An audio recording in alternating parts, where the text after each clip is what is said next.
Ya kalau bicara hati ya angel sih mas, karena hati itu ya sifatnya abstrak gitu ya. Tidak ada orang yang tahu seluk-beluknya hati itu seperti apa gitu, kecuali kita dengan Allah gitu. Jadi ya kalau hati itu tampak ya bisa dilihat, bisa diraba, ya mungkin akan bengkak saking diremesnya oleh kita setiap menit bahkan setiap detik ketika hendak berbicara buruk kepada orang lain, ketika hendak menghina orang lain. Itu kan kabeh itu berangkat dari hati gitu. Kan hati itu sebagai programmer gitu yang merogram seluruh anggota tubuh yang ada pada diri kita. Ya walaupun semuanya tanda dari Allah gitu. Makanya sesuai selaras dengan pesan baginda Rasul, ala inna fil jasadi mudghatan idza soluhat soluhal jasadu kulluhu wa idza fasadat fasadal jasadu kulluhu ala wahyal qalbu muttafaqun. Iya kan? Di dalam jasad kita, di dalam tubuh kita itu sebenarnya ada segumpal daging. Idza soluhat soluhal jasadu kulluhu, ketika segumpal daging ini baik, soluhal jasadu kulluhu, maka seluruh jasad yang ada pada diri kita itu akan baik. Tapi sebaliknya, wa idza fasadat, ketika segumpal daging itu buruk, maka fasadal jasadu kulluhu, seluruh yang ada pada diri kita akan buruk. Apakah itu? Ala wahiyal qalbu, tidak lain dan tidak bukan, itu adalah hati. Kenapa kok innamal a'malu binniyat gitu loh? Kenapa kok setiap perbuatan itu tergantung niat gitu loh, ya kan? Setiap perbuatan tergantung niat. Niat ada di dalam hati. Jadi pusatnya itu kabeh apa yang setiap malam, setiap siang, pagi, sore, apa yang kita lakukan itu berangkat dari hati mas.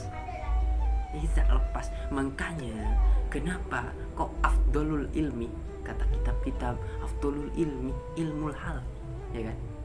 Kenapa kok afdolul ilmi, paling utamanya ilmu adalah ilmu hal?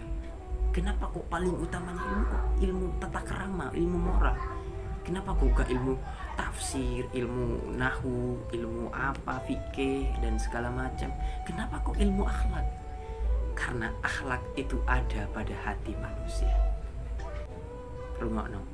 Kalau akhlak itu ada di pikiran manusia, mengapa kita masih susah payah memaafkan orang yang sudah bersalah kepada kita? Ya kan? Kalau akhlak memang ada di pikiran manusia, mengapa kita dianjurkan untuk diam, tidak membalas pada orang yang zolim kepada kita?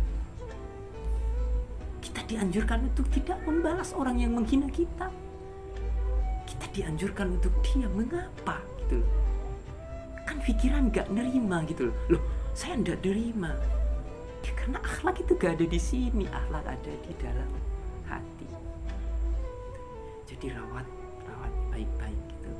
Ada banyak orang mengatakan bahagia itu ada pada orang lain ya. Lah, kenapa kok statement yang semacam ini bisa muncul, bahagia ada pada orang lain? Ya karena misal ada orang kaya gitu, lalu ada orang miskin, ngendikan, waduh enaknya jadi sampean mas, bahagianya gitu, tuh banyak uang gitu, bahagia, sentosa bersama keluarga, mau beli apa tinggal kasih duit beres gitu. Lah kalau saya mas, untuk mendapatkan uang 50.000 ya harus beras keringat banting tulang gitu. Itu kalau dapat mas 50, kadang 20, 30 mas gitu.